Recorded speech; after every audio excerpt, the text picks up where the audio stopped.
Hi, and welcome to the Andrew Ovid podcast. Today, it's a pleasure. It's been in the making for some time. I have with me a special guest.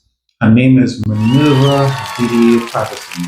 Minerva, welcome to the show. I don't want to sell out any secrets, but you could let them know a little bit about you and your passions. Thank you so much, Andrew. It's a pleasure being here. It's a pleasure sharing with you. I know I know you for some years back, but I'm so proud of you now. You have your own business, Thank and you. it's exciting to share. My passion is service, in particular, customer service. So I'm Minavia Patterson. I'm very, very passionate about serving people and caring about people. I've had 30 years experience in the banking sector, and that has augured well for me in my trajectory now in focusing on customer service. Yeah. Yeah. So thank you so much for that. Now, she is, and I know that she might downplay it, but she is the CEO and the founder of Impact Training Services, where she, of course, trains person to give excellent service. But I want to ask this particular question because it bugs me day and night. How bad is the service, the customer service here in Trinidad in general? In general, from my experience and estimation from traveling in the Caribbean and even the wider region of Americas, I would say the service in Trinidad and Tobago, in comparison, is 40-60. Wouldn't be What? 50-50 in terms of how we serve, how we follow up, how the whole idea of customer service, because service is not a one-time thing. It is preparing for the customer, serving the customer, and then after sale service. Okay. So if I put it in a holistically, I would say when I compare the Caribbean and I compare America in particular, when I go for service, that's how I look at it. Okay, so where do you think that we fall short the most? Because I know that you just broke it up into three parts. You broke it up into three distinct parts. Yes. Where do we fall short the most here in Trinidad? In terms of the service, I would say following up. And even I can't say one particular area, because with service you must be consistent, and the initial introduction and greeting, hospitality, good morning, thank you for doing business with us, all these things are intertwined.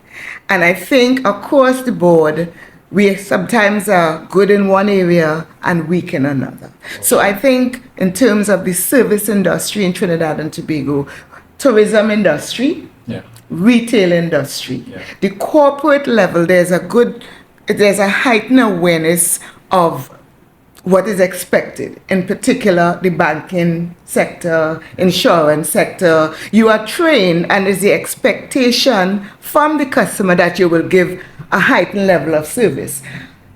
But my main peeve is in the retail and tourism sector. Retail and tourism. Yes. So tell me something, because I'm always fascinated by this, right? If a company is to get an edge now in the marketplace, would being focused on customer service and being, how do we say it, customer centric, what value would you place on that if they are to come and compete out here? Premium. Premium. Premium. It's easy to open a business and say, I have staff and they serve. But if you want the competitive advantage, you want your business not just to survive, you want it to thrive, Yeah. you must focus on the human resource element. You must focus on how your staff treats with its customer. Many times we have the same business across the board. For example, doubles. Yeah. Our favorite in Trinidad. Yeah. You have doubles vendors along 2 to 3 streets, and people have options. In particular, today, the society have options. A lot of things are opening up. So the doubles man A, B, and C, they're selling the same doubles, the same sweet sauce, the same, you would have choice.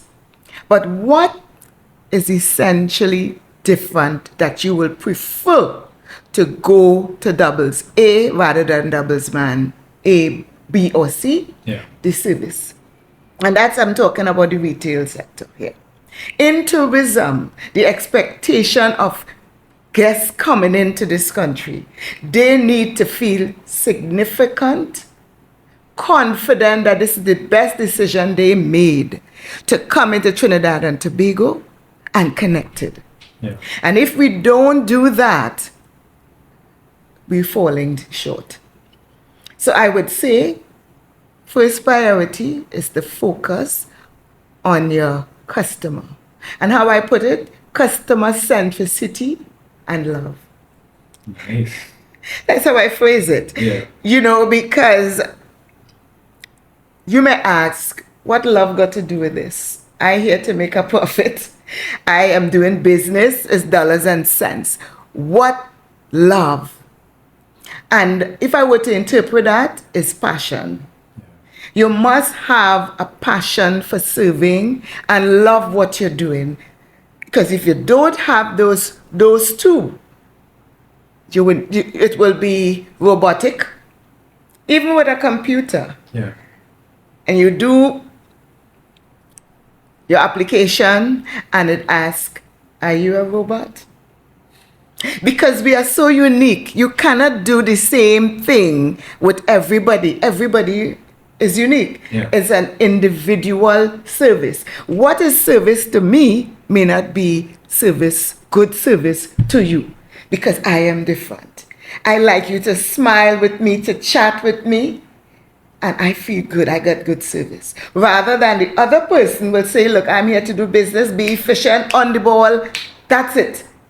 And if you're taking long, you're not serving me well. So it's very dynamic. Customer service is interesting and dynamic. So back to your question, priority number 1, customer service. So you touch on a lot of stuff there, and I love when you dropped in the word love, right? Because I don't want to say that I'm above it, but the young people now in this generation, right? They have this mindset, I'm just in it for the salary or for the paycheck. So they're very, how to say it, stingy with their energy almost, that they want to do the bare minimum. And like the question that I want to ask is, how do you think that somebody who becomes passionate about customer service, how could that change where they advance in the workplace or their particular mindset, and how far that they could go with great customer service? I think training is essential. Specialized skilled training. And there are benefits. When you are trained professionally in serving others, and you start to get positive responses, positive feedback, as it were, there is job satisfaction. Yeah. So even before you go to dollars and cents, there's job satisfaction, there's a good feeling that I'm making an impact, a positive impact on this person. And once they start to say thank you, I will come again. I would, when I'm coming, I'm looking for you. All those personalized responses that the customer gives, it gives you job satisfaction. Yeah. Secondly, when you are trained, you become more empowered. And nobody can take that away from you. You see, when the investment is made, and you, even if you invest in yourself and you go and do a training course and you do the right things, you are empowering yourself. You're not just waiting on the employer. Then you create an opportunity. You, as I would say, you're front loading. meaning you are investing in yourself and you are different from your colleague. Okay. So it will stand out that you are making a difference. Yeah. And the most times when there are opportunities to be had, you will be the first one because you are upscaling, upselling, putting an investment in yourself that will go a long way. And then nobody can take that away, you know. When you move from one organization to the next, you have that. Yeah. Yeah. So you get job opportunities, and it really redounds to reward and recognition. And if I get that, to me, that's premium. Because if I would share my experiences, one of them, I had over 30 years banking. I told myself I wanted to get the manager's job. And I started front loading.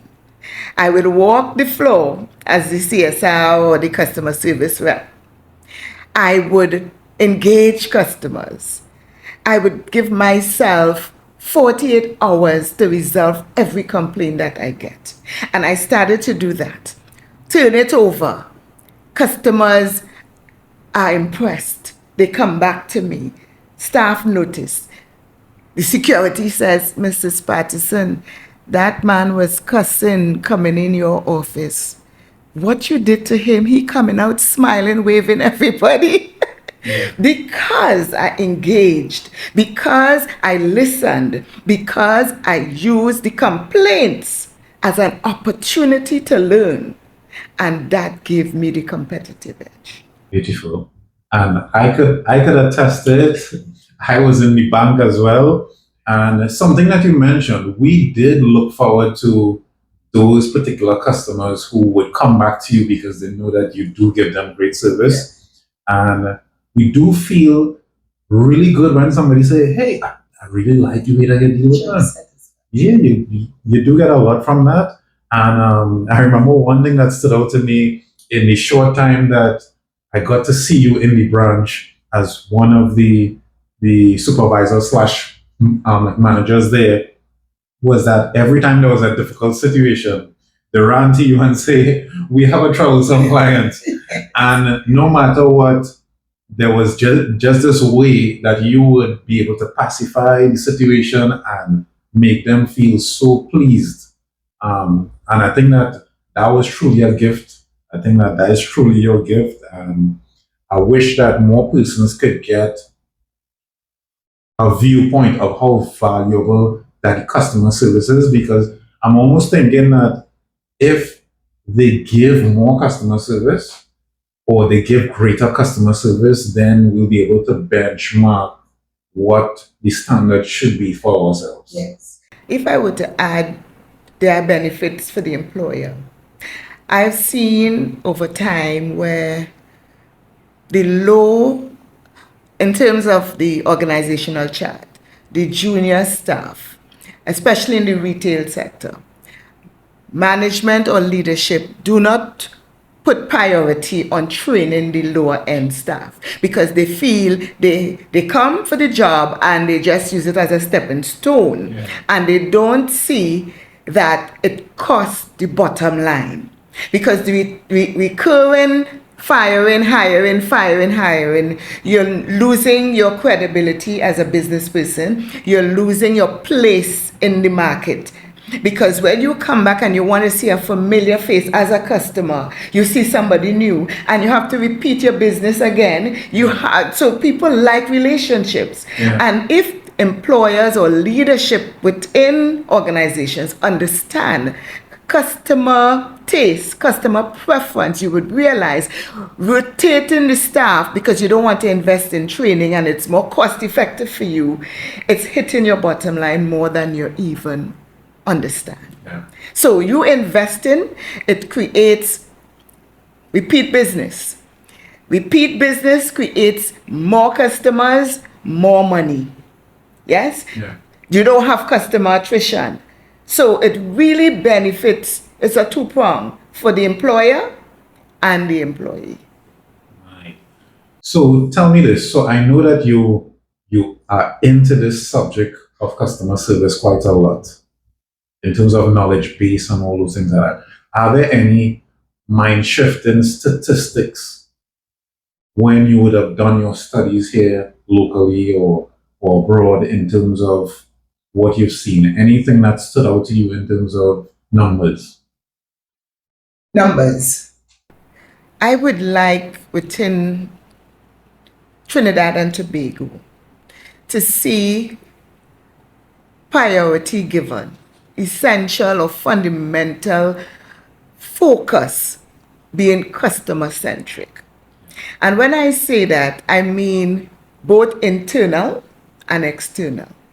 Because I tell you, as a leader, if you do not treat your staff well, don't expect them to treat the customer well. So I call it the internal customer. So if I reward and recognize my staff, if I create a workplace that is conducive to learning, teamwork, team building, have a positive attitude, then when I come to work, I want to be in work. I want to work with my team. I will give more than is expected. I will go above and beyond the basics. Yeah. And I will give good service. Because if it's a pressure for me to come to work, if I feel depressed, if I feel frustrated, if you only looking at the negatives, not praising the positives, then it's not a good environment for me to thrive. Yeah. And that in the back end, I'm not happy to be here, then my sadness will show.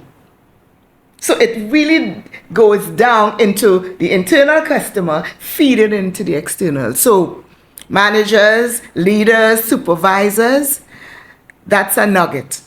Treat your staff well, and they in turn will treat the employees well.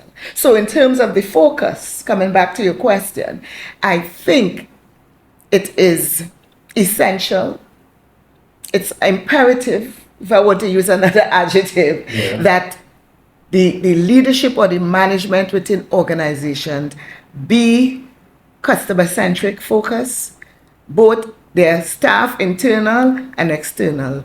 And after a while, it becomes a culture within the organization. And then if one organization at a time does it, then within Trinidad and Tobago, you will find a sustainable customer service culture. Yeah. Because we are spoiled.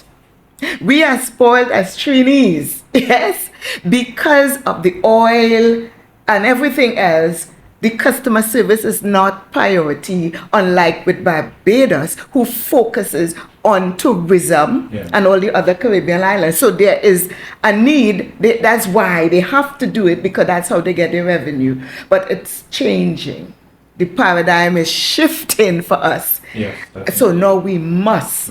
And where we are positioned on the curve, we are the last and the belt in terms of the chain of islands. So we need to step up our game, especially if we focus on tourism now, culture, carnival. We want people to come back. I mean, it is fundamental. Yeah. So where do we go from here? Where does Trinidad go from here in terms of customers, in terms of service, in terms of where we want to go? What would be the immediate steps that you'll recommend? I would recommend one organization at a time. Do some introspection and assess your staff. There are some persons who are not fit for the job. And they're like square pegs in round holes. Because sometimes you employ persons because it's cost effective. Yeah. But are they skilled enough? Are they the right fit?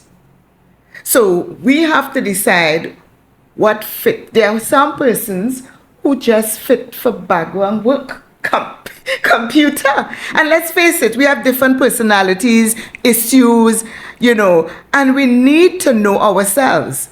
So yes, you might say, I want a job because of the money, but the people thing not for you. Yeah. You need to interface. Some people are technically inclined. Some people rather work on the back end. Some people are just fit for customers. So reassess your organization, see where the skill sets are, and then invest in training, like Impact Training Services, where we help you with assessing your staff. We do an evaluation, and then we see who your team members are. There are some people who are galvanizers, who will protect. There are some people who are visionaries, who could come up with quick ideas. So in terms of your team of persons on board, you need to have a mix so that you will have a good team, invest in them.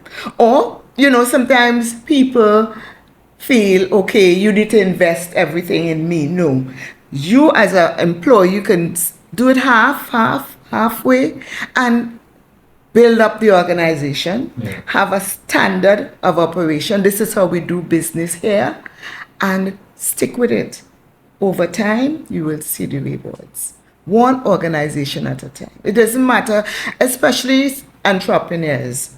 We feel, well, I don't have to focus on that. It's just my team and I, which is 2 or 3 persons. But if you start from small and build, Yeah. Just to close off, what would be the nugget that you will leave for the younger generation in terms of probably mindset? I would encourage, I would recommend young people, the iGen generation, because as people get older, we always say they're set in their ways. You can't bend a tree when it's old, it breaks. Yeah. Yes. And I think when I do a training on the generations in terms of understanding yourself, understanding how you fit, and that's the challenge in the workplace. The old school people do things one way and the young people do it differently. So I would say to you as a young person, have a growth mindset, not fixed. Yeah. Because things are evolving. So even if your supervisor in her 60s, 70s doing things old school, understand why it is done that way, and just show her, and just be respectful, or show him, what about if we do it this way? So you have the best of 2 worlds. So once you're open to change is constant, things are evolving, you will do well when you have a growth mindset, because it starts with the mind, how you're thinking, your self-esteem. Be positive, growth. When something happens that is negative, you haven't failed. Because failing, in my estimation, is the first attempt in learning. Wow. That's the abbreviation I use for failing.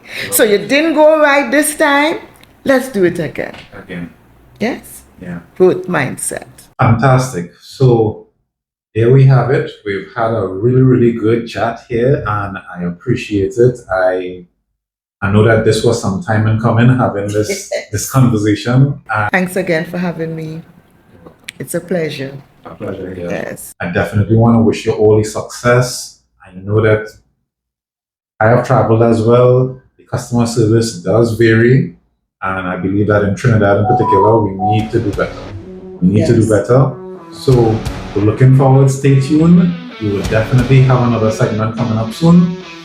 That's all, folks. Stay blessed.